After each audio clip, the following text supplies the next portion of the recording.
I'm still really shaken by this case. And what I want to ask you, without getting too personal, but you've been the point person for your Yes. family for this. I've been the point person, family. I've been the point person for patients. What did you do though for your family? What did you do at that moment?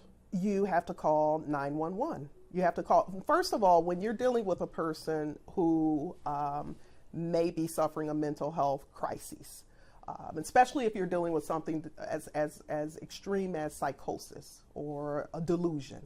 Number one, you do not necessarily want to try to convince them that their delusion is not real. And that's contrary to what most people do.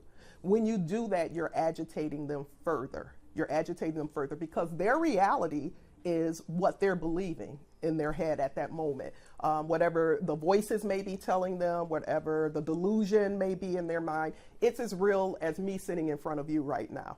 So one of the things that you have to do is do whatever is necessary not to further agitate them, which can be very difficult because as a loved one, you want to see this person better. You want them to see the reality for what it is. So what's necessary at that point is to try to get them to the ER. If you can take them there, that's best, as opposed to calling 911. But if you need to call 911, do not hesitate. You had to call 911. Yes. And how did that, what was the resolution? 911, the policemen have taken them, to get the help that they need. And luckily, when you're dealing with police officers and you are a mental health professional, again, with people, loved ones and family members that I know and love that we've gone through this with, and as well as patients, there tends to be more credibility, if you are a mental health professional, of course, because they understand that we understand what's going on even more so than they do. Yeah. But oftentimes, and in this particular case, what it really sounds like is that the officers really just took her word for it. They took her word that she was okay.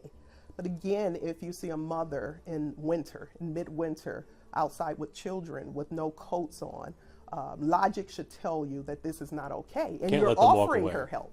You're offering her help. Right. A mother who is not suffering a mental health crisis is going to take that help. A mother is going to get in the car to warm her children up. And it's awareness. We just need more awareness for our police officers, for the community as a whole, so families can be just more readily able to act in a way that's going to prevent this type of tragedy from happening. 911, emergency room, can you go to the courts? It's a process.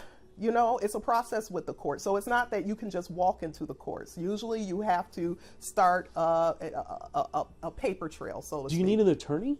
No, most people you don't need an attorney because, again, and I want to just stress that because if people start thinking, oh, we have to go to courts and attorneys, that's just overwhelming considering you're already going through this crisis with a family member. But the hospitals take care of all of that for you. Your only job as a family member is to get your loved one to a facility where they will be safe and they will be cared for.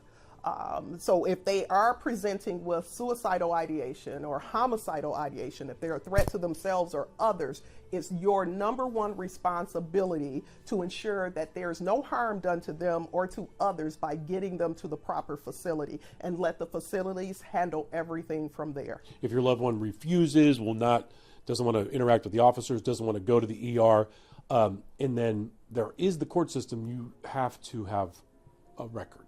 You start building a record? It's good to, I see cases all the time where people have had multiple hospitalizations, 3, 4, 5, and that just helps to it's further proof that this person is not at a point of stability.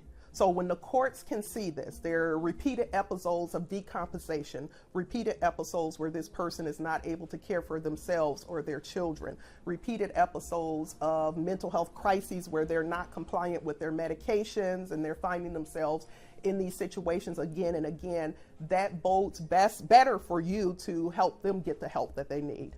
That's a long term, that's a complicated situation. So we'll wrap up, but if you had a magic wand after this horrible situation, what would be the perfect situation? Like, mom's standing there, she's outside, kids are outside, there's no facility, 911, there's no record for the courts. Like, what can Lansing think about and do? Like, what would be great? Would it be a neighborhood facility? It would be, well, two things immediately come to mind for me. Number one, more funding for mental health is needed in our community, in our country.